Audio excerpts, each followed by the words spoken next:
कहानी की शुरुआत में हम ड्रासा नाम की एक शार्प शूटर को देखते हैं जो पिछले कई घंटों से एक टनल में छुपी हुई है। दरअसल वह यहाँ अपने शिकार का इंतजार कर रही होती है। ड्रासा को पास के एयरपोर्ट पर एक गवर्नमेंट अफसर को मारने का टास्क दिया गया था। कुछ ही देर बाद रनवे पर एक प्लेन लैंड करता है। ड्रासा को जैसे ही अपना शिकार नजर आया उसने उसे कई किलोमीटर दूर से एक ही शॉट में खत्म कर दिया। ड्रासा अपना ये काम इतनी बारीकी से अंजाम देती है कि वहाँ पर मौजूद गार्ड्स को पता ही नहीं चलता कि गोली किसने और कहाँ से चलाई। मिशन कंप्लीट करने के बाद ड्रासा अपनी माँ की कब्र पर जाती है जहाँ उसका फादर पहले से ही मौजूद होता है। यहाँ हमें ड्रासा के बारे में एक और बात मालूम होती है कि जब भी वह किसी को अपनी राइफल से मारती है तो उस बुलेट के कवर को अपने पास रख लेती है और फिर वह इन बुलेट कवर्स को अपने पिता को सौंप देती है। दरअसल ड्रासा एक कॉन्ट्रैक्ट किलर थी, यानी वह पैसों के लिए लोगों को मारा करती थी और अब तक कई लोगों को मार चुकी थी। इसे लोगों को मारना तो बिल्कुल अच्छा नहीं लगता था, लेकिन अब यह काम उसका पेशा बन चुका था। इसलिए ड्रासा उन बुलेट्स के कवर्स को अपने फादर को पकड़ा देती, जिससे उसका दुख थोड़ा कम हो जाता। ड्रासा अपने पिता को बताती है कि मुझे एक और नया प्रोजेक्ट मिला है जो पूरे 1 साल तक चलेगा। शायद इस दौरान मैं आपसे मिल नहीं पाऊंगी। जिस पर ड्रासा के फादर जवाब देते हैं, तुम हर साल आती हो और मुझे कुछ गोलियों के कवर पकड़ा देती हो, मगर अगले साल ऐसा नहीं होगा। मेरा कैंसर का लास्ट स्टेज चल रहा है, मेरे पास अब ज्यादा वक्त नहीं बचा और अगर आने वाले दिनों में मेरी मौत नहीं हुई तो मैं खुद 14 फरवरी वैलेंटाइंस डे पर अपनी जिंदगी खत्म कर लूंगा, क्योंकि अब मेरे पास जीने की कोई वजह नहीं है। तुम्हारी माँ भी मर चुकी है और तुम भी अपने काम के चलते साल में 1-2 बार मुझसे मिलने आती हो, इसलिए हो सकता है ये हमारी आखिरी मुलाकात हो। ये सुनकर ड्रासा की आंखें भर आती हैं। अब यहाँ सीन शिफ्ट होता है और हम देखते हैं इस कहानी के दूसरे लीड कैरेक्टर लेवाई को। लेवाई की जिंदगी बिल्कुल भी ठीक नहीं चल रही थी। उसे अक्सर भयानक सपने आते थे और नींद उसकी आंखों से कोसों दूर चली जाती थी। एक रात जब उसकी आंख बुरे सपने से खुलती है तो लेवाई अपने घर से बाहर निकलकर समुद्र के किनारे पर आता है। यहाँ उसे थोड़ा बेहतर महसूस होता है और वह अपनी डायरी में कुछ लिखने लगता है। तभी लेवाई को अचानक उसके फोन पर एक मैसेज आता है। उस मैसेज में उसे एक एड्रेस दिया गया होता है जहाँ उसे जल्द से जल्द पहुंचने का कहा गया होता है। लेवाई बिना वक्त गंवाए एक मिलिट्री बेस पर पहुंचता है और वहां उसकी मुलाकात होती है एक लेडी ऑफिसर से जिसका नाम बार्तो है। बातचीत के दौरान हमें पता चलता है कि लेवाई कोई आम इंसान नहीं बल्कि एक आर्मी ऑफिसर था, लेकिन अब वह रिटायर हो चुका है और सिर्फ इतना ही नहीं, वह एक डेडली स्नाइपर भी रह चुका है। वह अब तक 200 से भी ज्यादा लोगों को स्नाइपिंग से मार चुका है। बार्तो लेवाई से कहती है, मैं तुम्हें एक मिशन पर भेजना चाहती हूँ क्योंकि तुम एक बहुत ही अच्छे स्नाइपर हो और ये सिर्फ तुम ही कर सकते हो। लेकिन मिशन पर भेजने से पहले बार्तो लेवाई से एक बहुत ही जरूरी सवाल पूछती है, अगर तुम इस मिशन पर गए तो क्या तुम्हें याद करने वाला पीछे कोई है? ये बात सुनकर लेवाई को कुछ अजीब लगने लगता है, लेकिन फिर वह जवाब देता है, नहीं, मेरा इस दुनिया में अब कोई भी अपना नहीं है। ये सुनकर वो लेडी लेवाई से कहती है, तुम तैयारी कर लो, कुछ घंटे बाद तुम्हें उस मिशन पर भेजा जाएगा और वहाँ तुम्हें 1 साल के लिए रहना है। इसके बाद लेवाई को बेहोश कर दिया जाता है और जब उसकी आंख खुलती है तो वह अपने आप को एक एरोप्लेन में पाता है। लेवाई कुछ समझ नहीं पाता कि आखिर उसे कहाँ ले जाया जा रहा है और उसे किस तरह का मिशन सौंपा गया है। इसलिए लेवाई वहाँ पर मौजूद एक सोल्जर से पूछता है, मुझे कहाँ ले जाया जा रहा है? लेकिन वह सोल्जर लेवाई की इस बात का कोई जवाब नहीं देता, बस इतना कहता है, अपना आईडी और वॉच हमें दे दो, ये सब तुम्हें तब वापस मिलेगा जब तुम्हारा मिशन पूरा हो जाएगा। थोड़ी देर बाद वो सोल्जर उसे बताता है, अब तुम्हारा प्लेन से उतरने का वक्त आ चुका है। कुछ ही मिनटों में हम नो फ्लाइंग जोन एरिया में एंटर करने वाले हैं। यहाँ से आगे जाने की हमें परमिशन नहीं है। बस वह सिर्फ इतना बताता है कि नीचे उतरने के बाद तुम्हें अकेले 32 किलोमीटर नॉर्थ की तरफ पैदल जाना होगा, तब तुम अपनी मिशन वाली जगह पर पहुंच जाओगे। लेकिन लेवाई के दिमाग में अब भी एक ही बात चल रही थी। वो फिर से उस सोल्जर से पूछता है, आखिर हम जा कहाँ रहे हैं? इस पर सोल्जर जवाब देता है, मुझे इस सवाल का जवाब देने का परमिशन नहीं है। मेरी वर्दी में एक माइक्रोफोन लगा हुआ है। अगर मैंने तुम्हें इस जगह के बारे में बताया तो मुझे नौकरी से निकाला जा सकता है या फिर मारा भी जा सकता है। यह बात सुनकर लेवाई के गले में सांसें अटक जाती हैं। इसके बाद उसे एक पैराशूट दिया जाता है और प्लेन का दरवाजा खुलते ही लेवाई कूद जाता है और सेफली लैंडिंग करता है। लेकिन असली गेम तो अब शुरू होता है। 32 किलोमीटर की दूरी उसे पैदल तय करनी थी। लेवाई को पैदल चलते चलते 2 दिन बीत जाते हैं और 2 दिनों का लंबा सफर तय करने के बाद फाइनली वो उस जगह पर पहुंच जाता है। वो देखता है कि ये एक बहुत ही सुनसान इलाका है जहां इंसान तो दूर बल्कि उससे परिंदे भी नहीं दिखाई देते। तभी उसकी मुलाकात जेडी नाम के एक आदमी से होती है। जेडी 1 साल तक यहाँ मिशन पर था, अब उसकी ड्यूटी खत्म हो चुकी है, इसलिए अब लेवाई उसकी जगह संभालेगा। जेडी लेवाई को एक वॉच टावर की तरफ ले जाता है। टावर के टॉप पर पहुंचने के बाद लेवाई को अब भी समझ नहीं आ रहा था कि उसे यहाँ क्या काम करना है। यही सवाल जब वो जेडी से पूछता है तो जेडी जवाब देता है, यहाँ एक बहुत ही गहरी खाई है जिसे गॉर्ज नाम दिया गया है। ये एक बहुत ही मिस्टीरियस और गहरी खाई है जिसके बॉटम तक आज तक कोई भी नहीं पहुंच पाया। तुम्हारा काम बहुत ही सिंपल है, तुम्हें इस खाई की पहरेदारी करनी है। इसके बाद वो लेवाई को यहाँ के स्ट्रिक्ट रूल्स बताता है। वह कहता है, तुम यहाँ से बाहर महीने में एक ही बार हेडक्वार्टर फोन कर सकते हो, चाहे कुछ भी हो जाए। तुम बाहर की दुनिया से जुड़ने की उम्मीद मत रखना। ये टावर, जिसे हम वेस्ट टावर कहते हैं, इसके ठीक सामने ईस्ट टावर है, वह रशिया का है। वहाँ भी एक गार्ड अपनी ड्यूटी निभा रहा है, लेकिन तुम दोनों के बीच कोई भी कॉन्टैक्ट अलाउ नहीं है। तुम्हें सिर्फ अपनी ड्यूटी पर ध्यान देना है और हाँ, आने वाले खतरे के लिए हर वक्त तैयार रहना, क्योंकि यहाँ तुम पर किसी भी वक्त हमला किया जा सकता है। यहाँ ऑटोमेटिक गन्स और नीचे ढेर सारे लैंड माइन्स लगाए हुए हैं। अगर ऑटोमेटिक गन्स में गोलियां खत्म हो जाए तो उसे हमेशा रिलोड रखना, क्योंकि हमले के दौरान ऑटोमेटिक गन्स तुम्हारी बहुत काम आएगी। और आखिरी बात, अगर तुम्हें कभी भी यहाँ तेज सायरन की आवाज सुनाई देने लगे तो तुम बिना सोचे समझे यहाँ से भाग जाना। जेडी कहता है, मुझे भी नहीं पता कि ऐसा क्यों बोला गया है, लेकिन मुझे जो पिछले ड्यूटी वर्कर ने बताया था वही मैं तुम्हें बता रहा हूँ। लेवाई उसकी सारी बातें अच्छी तरह से सुन लेता है, पर उसका सवाल एक ही था। वह पूछता है, आखिर यहाँ ऐसा क्या है जिसके लिए इतनी स्ट्रिक्ट सिक्योरिटी लगाई गई है? तभी जेडी एक ग्रेनेड निकालता है और इस ग्रेनेड को उस गहरी खाई में फेंक देता है। ग्रेनेड जैसे ही खाई की गहराइयों में धमाका करता है, वहाँ से एक अजीब भयानक आवाज गूंजने लगती है। वो आवाज किसी इंसान की बिल्कुल भी नहीं थी, वो किसी ऐसी चीज की थी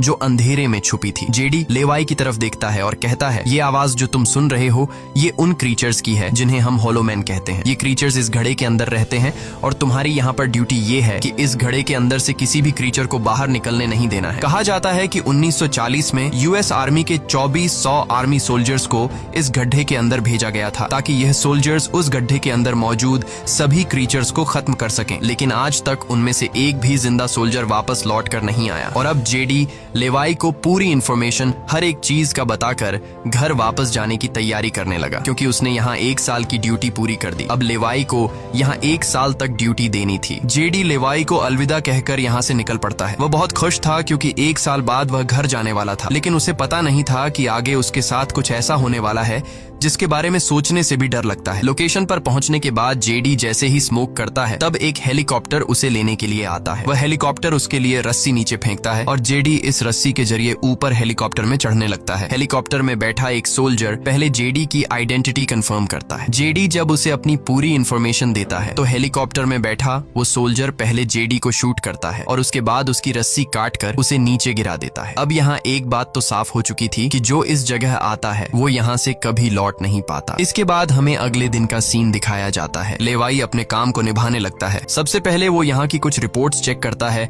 और जिन ऑटोमेटिक गन्स में गोलियां खत्म होती हैं उन्हें रीलोड करता है। इसी तरह से दिन गुजरते हैं और फिर 1 महीना। अब लेवाई को ये जगह बोरिंग फील होने लगी। वो सोचता है कि क्या 1 साल तक यहाँ बस अकेले ही रहना है, न किसी से बातचीत और न ही कोई एंटरटेनमेंट। इसीलिए टाइम पास करने के लिए वो अलमारी में रखी किताबें पढ़ने का सोचता है। जब वो अलमारी से किताबें निकालता है तो अचानक उसकी नजर अलमारी के पीछे की दीवार पर पड़ती है। उस दीवार पर कुछ नोट्स लिखे होते हैं। ये उन सभी लोगों के नोट्स थे जो इससे पहले इस टावर में अपनी ड्यूटी कर चुके थे। हर नोट में डर, अकेलापन और होलोमैन के खतरों का जिक्र था। एक दिन लेवाई को वेस्ट टावर से मशीन चलने की आवाज आती है। लेवाई जल्दी से अपने टेलीस्कोप से दूर से ईस्ट टावर को देखने की कोशिश करता है और तभी उसे एक लड़की दिखाई देती है और ये लड़की कोई और नहीं बल्कि ड्रासा होती है, जो कि उसकी अच्छी स्नाइपिंग की वजह से उसे इस टावर पर ड्यूटी दे दी गई थी। ड्रासा की खूबसूरती देखते ही लेवाई की नजरें उस पर जम जाती हैं, लेकिन लेवाई उससे बात नहीं कर पाता क्योंकि ऐसा करना रूल्स की खिलाफ वर्जी थी और ड्रासा को भी वेस्ट टावर में बैठे लेवाई के बारे में पता चल चुका था। अब इसी तरह से दिन गुजरते हैं और ये दोनों सोचते हैं कि क्या हमें एक दूसरे से बात करनी चाहिए या नहीं। कुछ दिन बाद ड्रासा का जन्मदिन आता है। अकेलेपन में घिरी हुई ड्रासा को लगता है कि उसे किसी से बात करनी चाहिए। वो लेवाई से बात करने की कोशिश करती है। ड्रासा एक व्हाइट बोर्ड के जरिए लेवाई से पूछती है, तुम्हारा नाम क्या है? इस पर लेवाई को रूल्स याद आते हुए कहता है कि नाम बताना अलाउड नहीं है, लेकिन ड्रासा मुस्कुराते हुए अपना नाम बताती है, मेरा नाम ड्रासा है। लेवाई भी ज्यादा न सोचते हुए अपना नाम बता देता है। ड्रासा बताती है कि आज मेरा बर्थडे है और ड्रासा अपने बर्थडे को सेलिब्रेट करते हुए डांस करने लगती है। ड्रासा लेवाई से पूछती है, क्या तुम्हें डांस करना आता है? लेवाई बताता है, नहीं, मुझे डांस करना बिल्कुल भी नहीं आता। जिस पर ड्रासा पूछती है, तो फिर तुम्हें क्या करना आता है? लेवाई जवाब देते हुए बोर्ड पर लिखता है, मैं शूटिंग थोड़ी बहुत अच्छी कर लेता हूँ। यहाँ ट्रासा उसकी शूटिंग स्किल्स चेक करने के लिए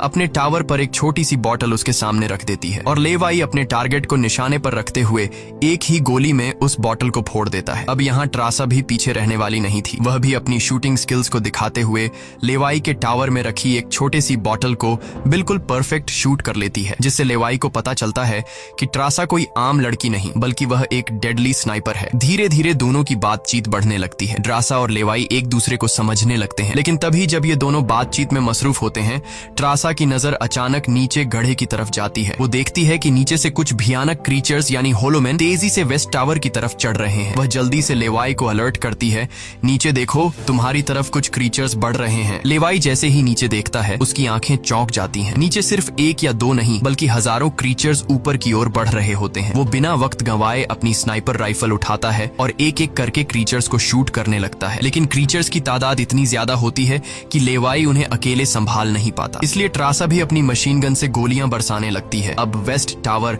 यानी ट्रासा की तरफ भी क्रीचर्स बढ़ने लगे। ये दोनों अपनी अपनी साइड से इन क्रीचर्स को मारने लगते हैं, लेकिन तभी लेवाई देखता है कि एक क्रीचर ऊपर ट्रासा के टावर तक पहुंच चुका है और वह क्रीचर जैसे ही ट्रासा पर हमला करने वाला होता है तो लेवाई ईस्ट टावर से अपनी जबरदस्त स्नाइपिंग स्किल्स का इस्तेमाल करते हुए उस क्रीचर को मार गिराता है। अब लेवाई और ट्रासा दोनों को एहसास हो जाता है कि इस खतरनाक जगह में अगर जिंदा रहना है तो उन्हें मिलकर लड़ना होगा। सब कुछ संभालने के बाद ट्रासा बताती है, ये मेरी लाइफ का सबसे बेस्ट बर्थडे था। अगली सुबह लेवाई नीचे लगी लैंड माइंस को ठीक करता है और ऑटोमेटिक गन को रीलोड करता है। तभी अचानक खाई के अंदर से एक ड्रोन निकलता है। वो ड्रोन कुछ सेकंड्स तक लेवाई की तरफ देखता है। ड्रोन अजीब तरीके से स्कैन करता है। ये देखकर लेवाई हैरान रह जाता है और उसे कुछ समझ नहीं आता कि ये ड्रोन क्यों और किसके लिए भेजा गया था। इस तरह से दिन गुजरते हैं और फिर महीने। इन दोनों की आपस में दोस्ती होने के बाद अब उनके दिन अच्छे गुजर रहे थे और अब उन्हें अकेलापन बिल्कुल भी महसूस नहीं होता था। पर एक दिन ट्रासा बहुत ज्यादा सैड होती है क्योंकि आज 14 फेब था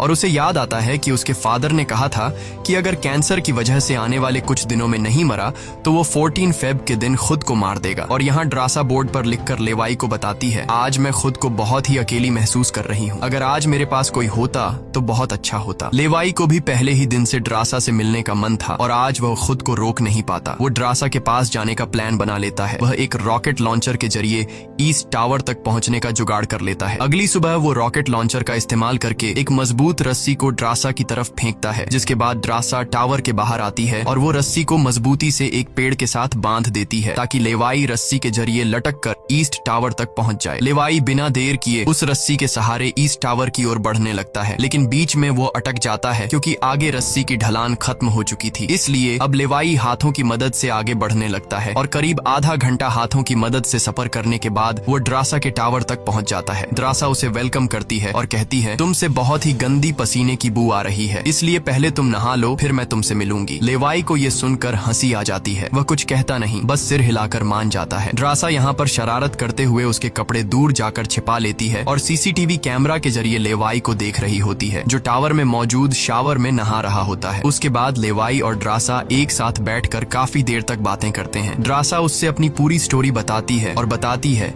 कि अब इस दुनिया में मेरा कोई नहीं रहा, सिर्फ मेरे फादर जिंदा बचे थे, पर कल के दिन उसने भी खुद को मार दिया होगा। यहाँ लेवाई भी ट्रासा को रात में आने वाले भयानक सपने और अपने उन दिनों के किस्से सुनाता है जब वो यूएस आर्मी में था। इस तरह से बातें करते करते रात हो जाती है। ट्रासा यहाँ एक सॉफ्ट म्यूजिक लगा लेती है। ये दोनों म्यूजिक की धुन पर डांस करने लगते हैं। इसी डांस के दौरान वो एक दूसरे के करीब आने लगते हैं और उनके बीच रोमांस होने लगता है। कुछ देर बाद लेवाई ट्रासा की तरफ देखकर एक मुस्कान के साथ कहता है, मैंने तुम्हारे लिए एक शायरी लिखी है, जब हम यहाँ से निकलेंगे तभी मैं तुम्हें वो शायरी दूंगा। अगले दिन लेवाई को वापस अपने वेस्ट टावर लौटना था। वह ट्रासा को अलविदा कहता है और रस्सी के सहारे वेस्ट टावर की तरफ चलना शुरू कर देता है। ट्रासा भी उसे जाते हुए देखती रहती है, लेकिन तभी हम देखते हैं कि कुछ क्रीचर्स ऊपर टावर की तरफ बढ़ रहे हैं, जिनमें से एक क्रीचर वहां लगे लैंड माइन से टकरा जाता है और एक जोरदार धमाका होता है। लैंड माइन के फटने से जो उसके लोहे के पार्ट्स हवा में उड़ जाते हैं, उनमें से एक पार्ट रस्सी से टकरा जाता है, जिससे रस्सी टूट जाती है और वह तेजी से उस खाई में गिर जाता है। है। लेवाई को गिरते देखकर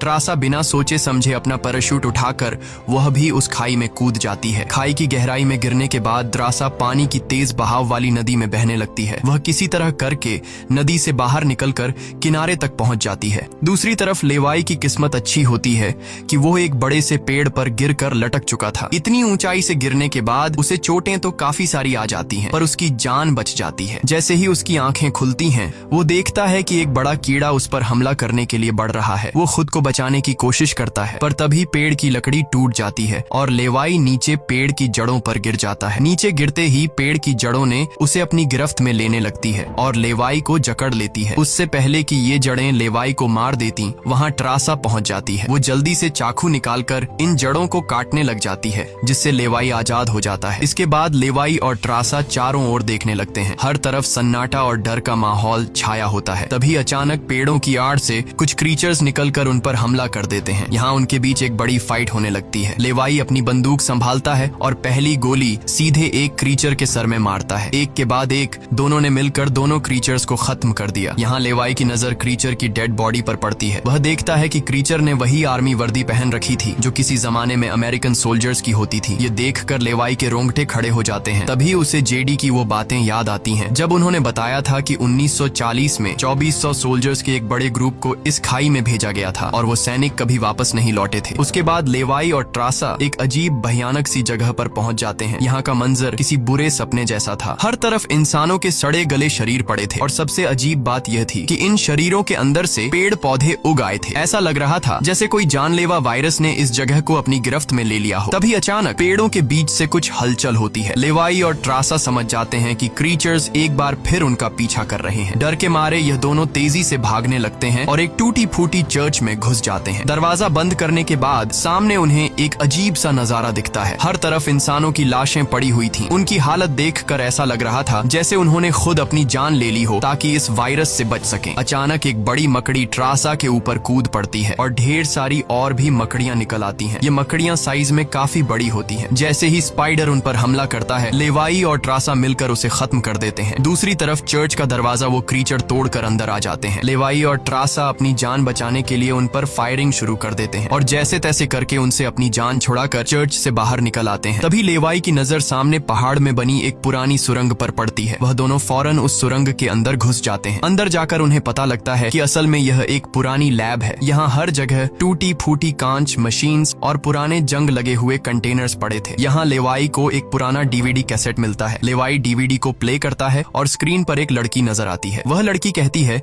कि हम लोग यहाँ एक सीक्रेट केमिकल मिसाइल प्रोजेक्ट पर काम कर रहे थे। हमारे साथ सैकड़ों साइंटिस्ट थे, पर एक दिन यहाँ भूकंप आया। भूकंप के तेज झटके से मिसाइल की केमिकल लीक हो गई। जहरीला केमिकल हवा में मिलने लगा। कुछ ही घंटों में लोग वायरस से इन्फेक्ट होने लगे। वह लड़की अपना पेट दिखाते हुए बताती है कि मैं भी इन्फेक्टेड हूँ। हालांकि हमने मिलिट्री को सब कुछ बताया। हमने उनसे कहा कि इस पूरे इलाके को बॉम्बिंग करके तबाह कर दिया जाए ताकि इन्फेक्शन और फैल न सके, लेकिन उन्होंने हमारी बात नहीं सुनी। इस वीडियो को देखने के बाद लेवाई को वहाँ एक नए जमाने का कंप्यूटर मिलता है। लेवाई को समझ नहीं आता कि इस जगह में आज के दौर का कंप्यूटर कैसे रखा गया है। लेवाई उसे ऑन करता है और उसमें मौजूद जानकारी को देखकर एकदम सुन रह जाता है। उसे डार्क लेक नाम की एक कंपनी के बारे में पता चलता है जो पैरामिलिट्री बनाने का काम करती है। ये कंपनी यहाँ से इन्फेक्टेड लोगों के सैंपल्स इकट्ठा करके अपने कंट्री के सोल्जर्स को सुपर सोल्जर्स में कन्वर्ट करने के लिए उन पर एक्सपेरिमेंट करती है। यही वजह है कि कोई भी देश इस जगह को मिटाना नहीं चाहता। इसके अलावा लेवाई को यह भी पता चलता है कि यह जो खाई है, यहाँ पर एक बहुत ही बड़ा मिसाइल है जिसकी एक्टिवेशन पर जब वो फटेगा तो 4.2 किलोमीटर की लंबाई में सब कुछ मिटा देगा। लेवाई और ट्रासा ये सारा राज समझ जाते हैं। उन्हें पता चल जाता है कि जिस लेडी बार्तो ने उन्हें यहाँ भेजा था वही इस जगह की ओनर है और वो इस जगह का गलत इस्तेमाल कर रही है। और इस जगह को सीक्रेट रखने के लिए लेडी बार्तो हमेशा ऐसे इंसान को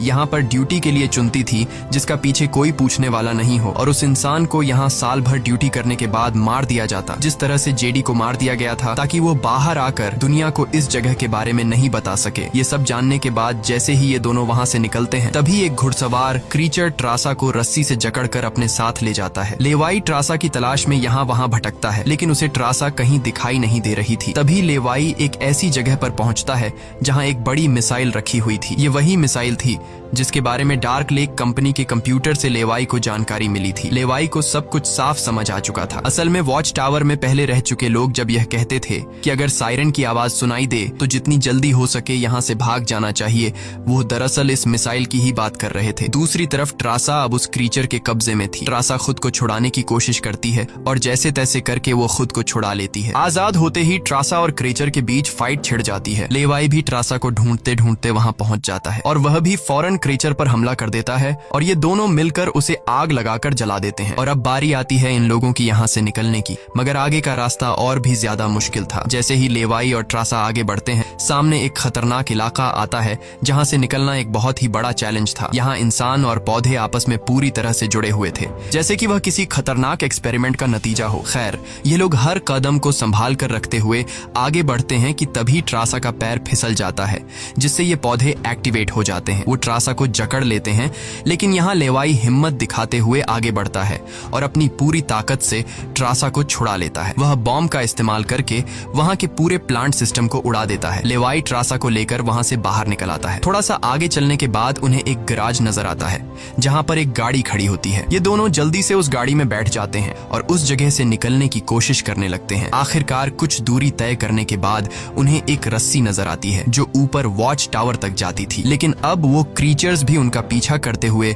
वहां तक पहुंच चुके थे। अब यहाँ रस्सी को हाथों से पकड़कर ये लोग अगर ऊपर चढ़ते तो ये क्रीचर्स इन्हें मार देते। इसलिए लेवाई समझदारी से काम लेते हुए जीप को रस्सी से बांधकर ऊपर चढ़ने लगते हैं। ये लोग जीप को इसलिए रस्सी से बांध लेते हैं ताकि ये दोनों जीप में बैठकर उनके हाथ क्रीचर्स के साथ लड़ने के लिए फ्री हों। वो क्रीचर्स उन पर हमला करते हैं और यहाँ उनके बीच एक बड़ी फाइट होती है, लेकिन वो क्रीचर्स तादाद में काफी ज्यादा थे, इसलिए वो इन पर भारी पड़ रहे थे। यहाँ लेवाई के दिमाग में एक आइडिया आता है। वह जीप की पेट्रोल टैंक इन क्रीचर्स पर लीक कर देता है, जिससे निकलने वाले तेल को आग लगाकर उन सभी क्रीचर्स को जला देता है और आखिर में ये लोग उस जीप की रस्सी काट कर उसे नीचे छोड़ देते हैं, जिससे वो सभी क्रीचर्स मारे जाते हैं। इस तरह से ये लोग फाइनली ऊपर चढ़ने में कामयाब हो जाते हैं। अब इन दोनों को पता चल चुका था कि अगर ये दोनों यहाँ साल भर ड्यूटी कर भी लें तब भी आखिर में इन दोनों को मार दिया जाएगा। इसलिए अब ये दोनों एक बड़ा फैसला करते हैं कि अब वो इस जगह की रक्षा नहीं करेंगे बल्कि इस जगह को तबाह कर देंगे, ताकि इनकी तरह कोई दूसरा सोल्जर यहाँ पर न फंस सके और इस जगह का गलत इस्तेमाल बंद हो जाए। ये सब करने के बाद ये दोनों यहाँ से दूर जाकर